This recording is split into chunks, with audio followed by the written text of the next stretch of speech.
We all have stories. Every single one of us. From the highest of the high to the lowest of the low, we all have stories. Exploring the world for the greatest stories of all time. Hello and welcome. You're listening to the Aron O'Dowd Show. The Aron O'Dowd Show.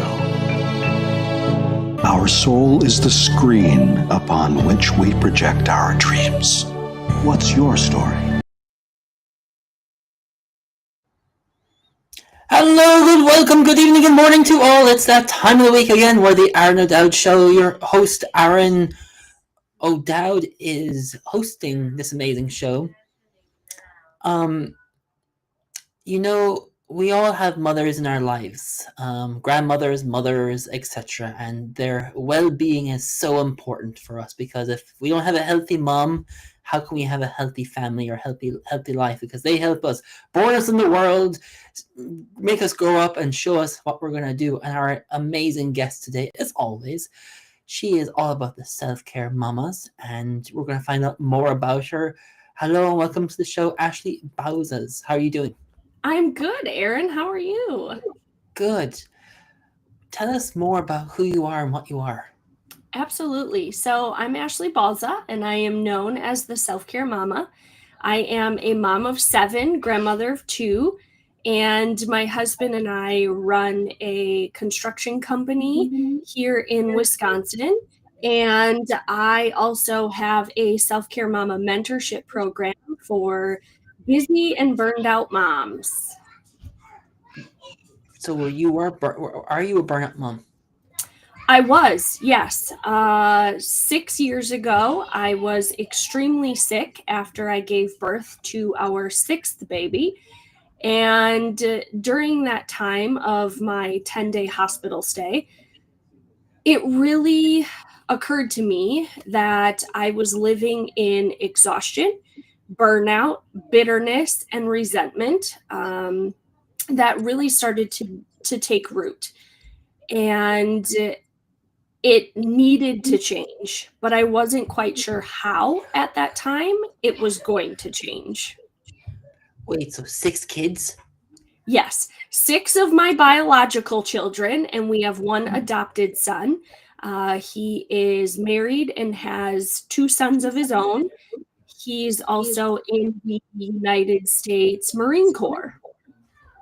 That is a big family. How do you manage all these kids? It really does take a team. It takes dedicated communication between my husband and myself.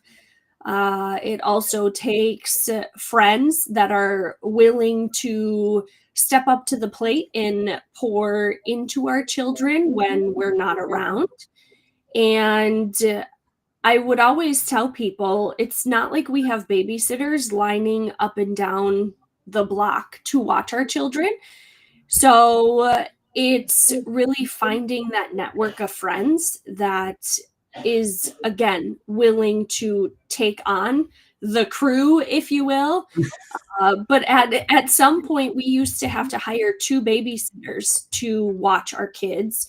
And now we have a 14-year-old that has stepped into babysitter role for mom and dad to get out of the house for dinner. It sounds like chapter by the dozen in real life, you know? Oh yes, most definitely. Had you planned to have these amount of kids, or did it just naturally happen? We were given some great advice before we started having kids by my father-in-law. And he had said, if you wait until you can afford kids, you're never going to have them. So we very much took that advice to probably the next level, if you will, and decided we were just going to let God be in control of it. So we ended up getting married in 2008, and we had our first son in 2010. And it was just after the other, if you will. We've got one that's 2012, one that's 2013, 2015, 17, and 2018. So they were literally one right after the other. Oh man, a production line is that, Yes, how and people will ask, "Is there any more coming?" And I'm like, "Absolutely not. We are done because the last one almost killed me. I'm complete. I'm finished. No more kids." how do you manage everything? Um, in reality, it's about the boundaries that I have set regarding my self-care. Because I had the illness after baby number 6, I was granted more time on this earth.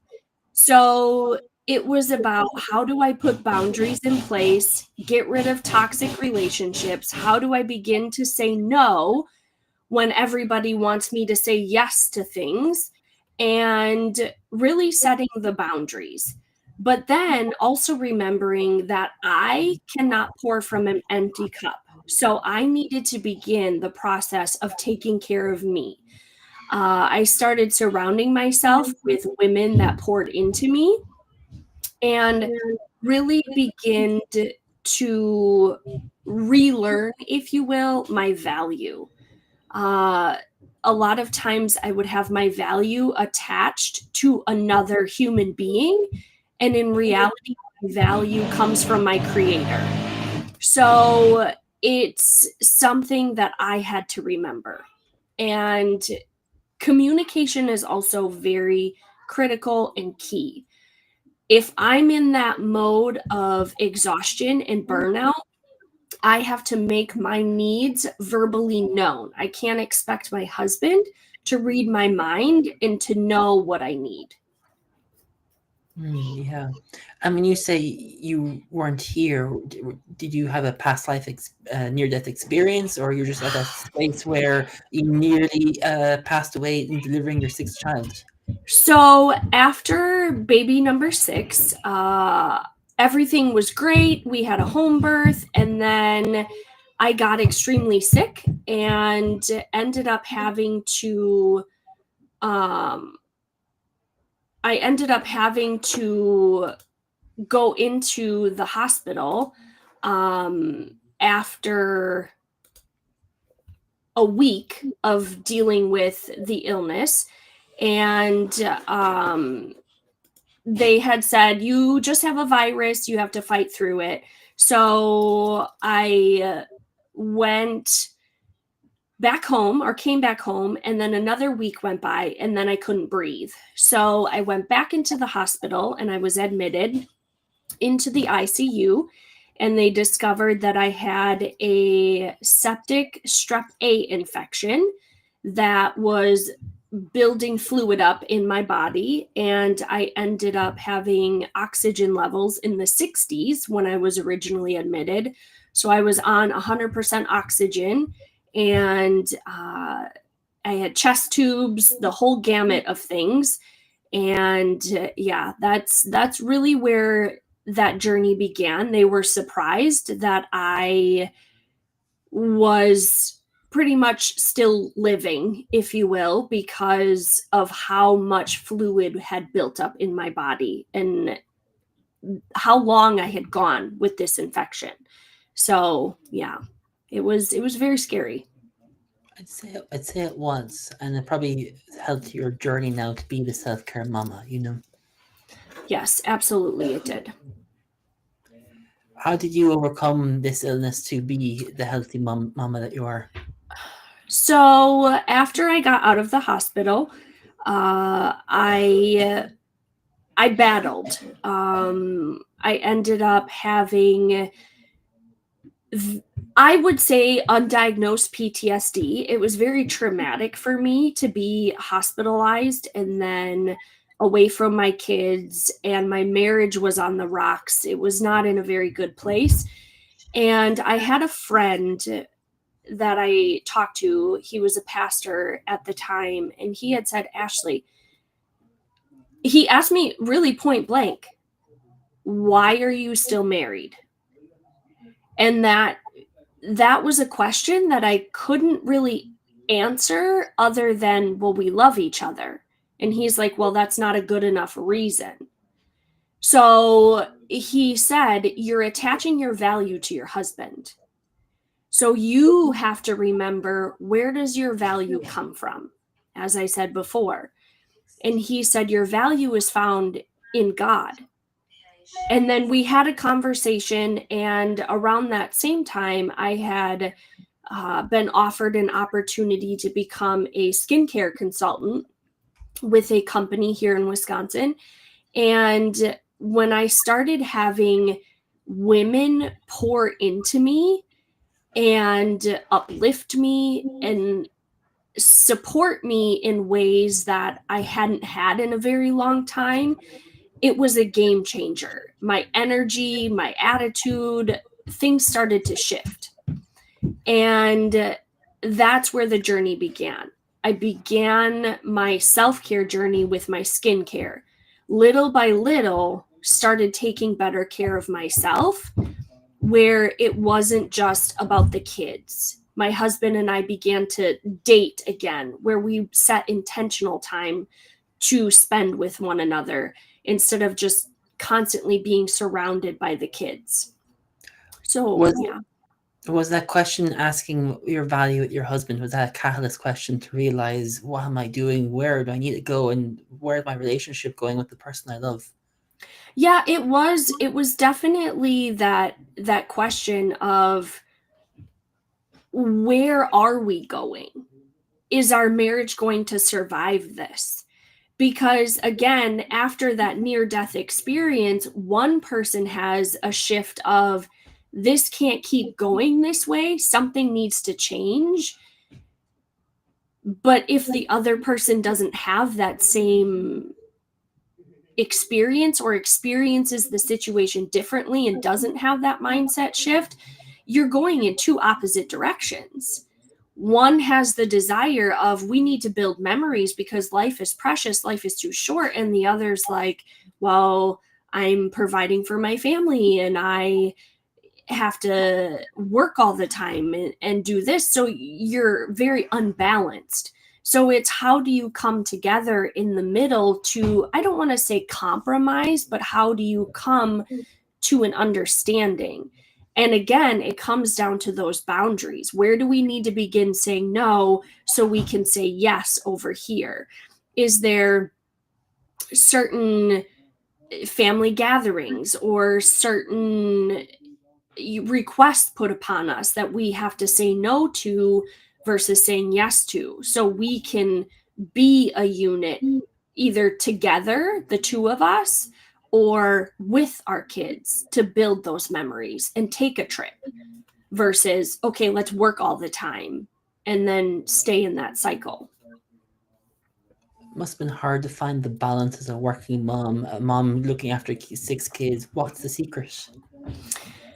So I've been home with the kids, if you will, when we were foster parents before we started having our own children, since 2009. So finding that balance really required me to begin asking for help, to learn how to delegate, so it didn't all fall on my shoulders.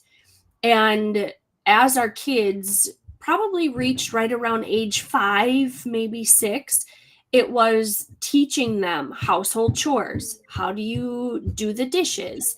How do you either scrub the dishes or unload the dishwasher and reload, and just certain things like that. And even, okay, help me with laundry. So really teaching them the life skills. So now that they're older, it's one of those things of, okay, you're on dish duty today, you're on dish duty today, and it gets split between all of the kids.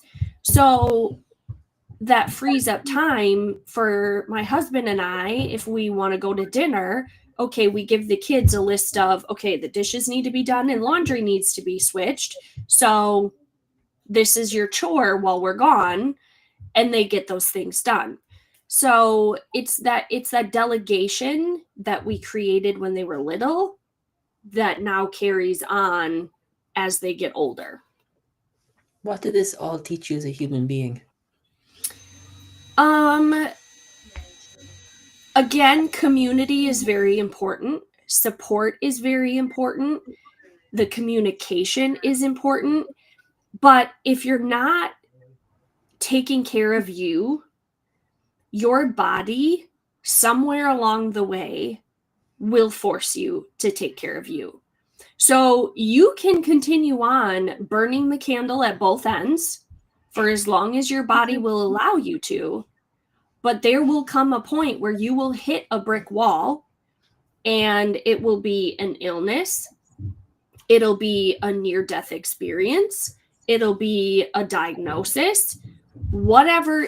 However it comes, it will force you to slow down, because you can't keep going in that constant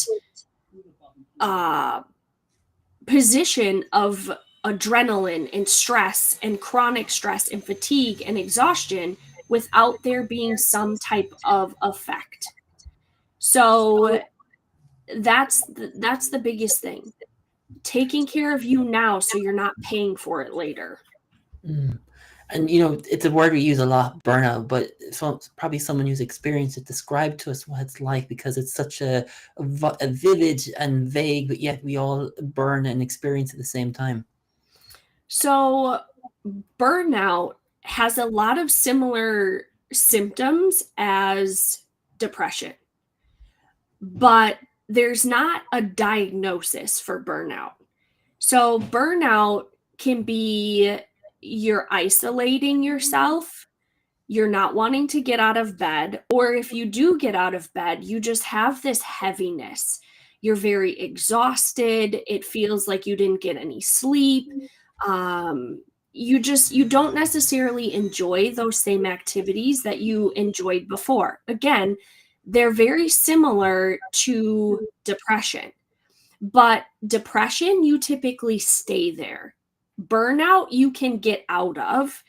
And I'm not saying you can't get out of depression either, but the burnout typically has a shorter window of time where you can get out of it a lot faster.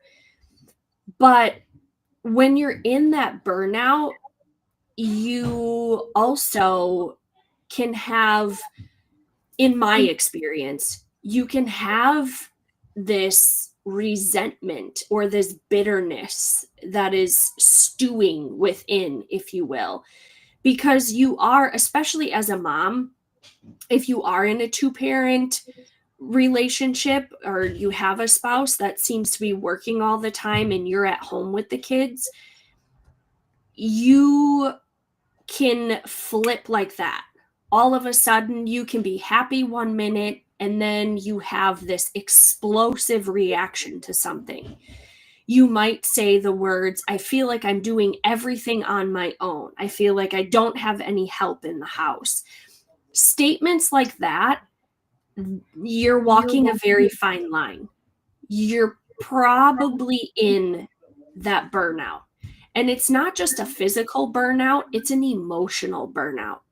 You're just fried. You're overwhelmed. You can't take on one more responsibility. But yet you find yourself people pleasing and you do it anyway because you haven't set those clear boundaries with people. That's what burnout can look like, especially for a mom. Happy one minute, she's snapping the next.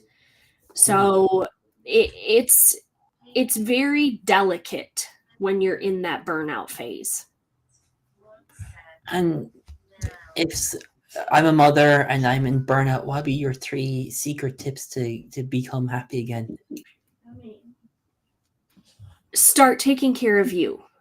Whatever that looks like. Take small baby steps.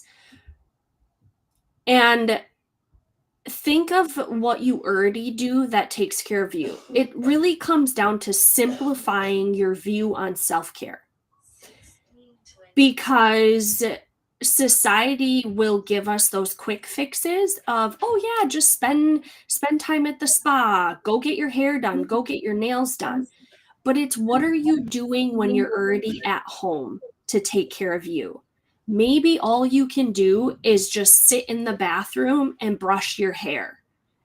You get the scalp stimulation, and it fills you with joy of it feels good, and I'm just going to sit here and deep breathe. So taking care of you is the biggest thing. Then the next thing I would say is find somebody that you can talk to, whether it be a therapist or maybe it's a good friend, or really begin to build community with other moms that have gone into that season or have been in that season before. So find support. That is the biggest thing. And the last thing I would say is ask for help. Moms struggle to ask for help because we feel like we can do it all on our own. And if we ask for help, it must mean we're not a good mom. We're a weak mom. And that could be further from the truth. When you can ask for help and you can humble yourself to say, I'm struggling, I really need some help, that shows your vulnerability, but it also can give other moms that opportunity to know that it's okay to not be okay. And that's where your community begins to build. That's where you find your support system. So asking for help is huge. And looking back now as a mother, do you feel that was the biggest challenge in the struggle of asking for help? Yes, because I was the mom that if I had to ask for help, something dire must really be going on, or there's something not right, because I wasn't a mom that would ask for help.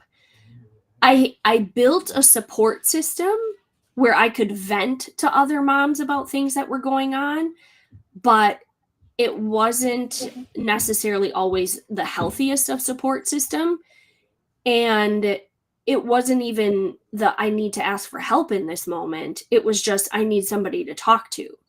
So when I got sick, I had to ask for help because I was stuck in a hospital bed.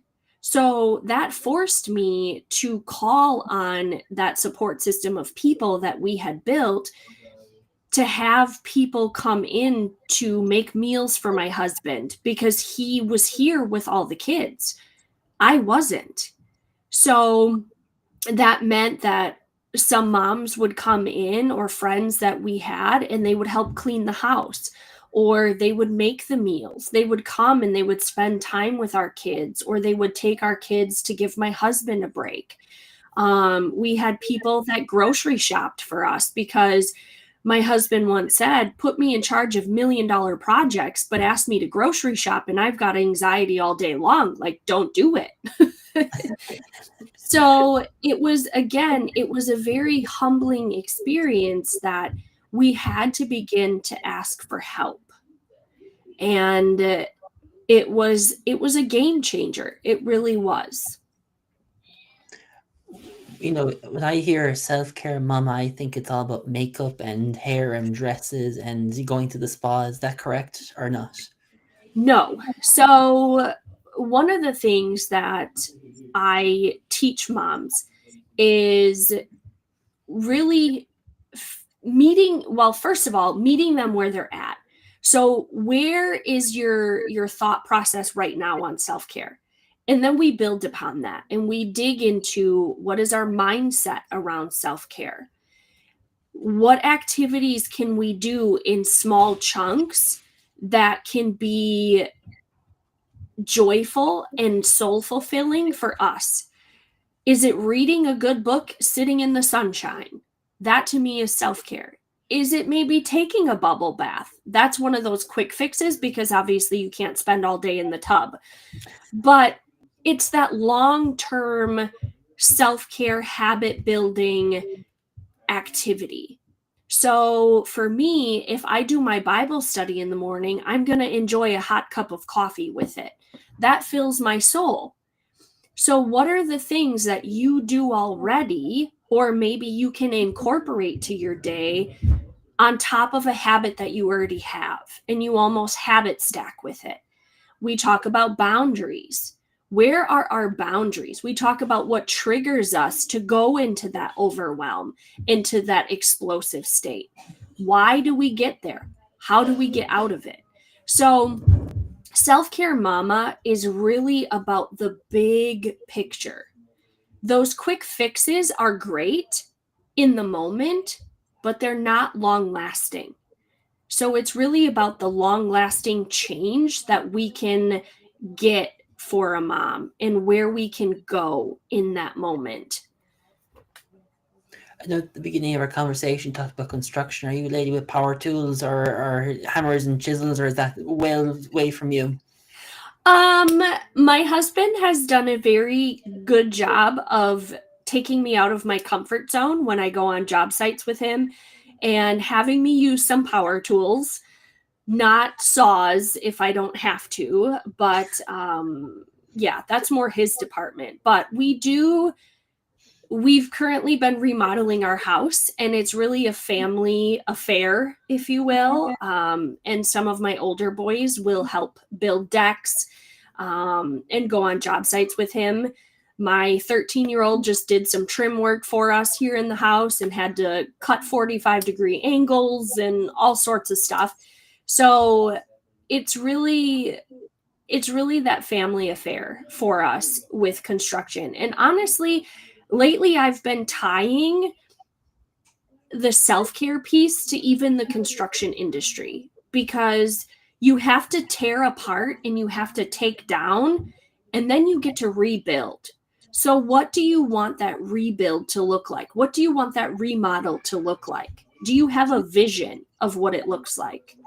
So it's kind of one of those things that I've been putting hand in hand, that they do go together.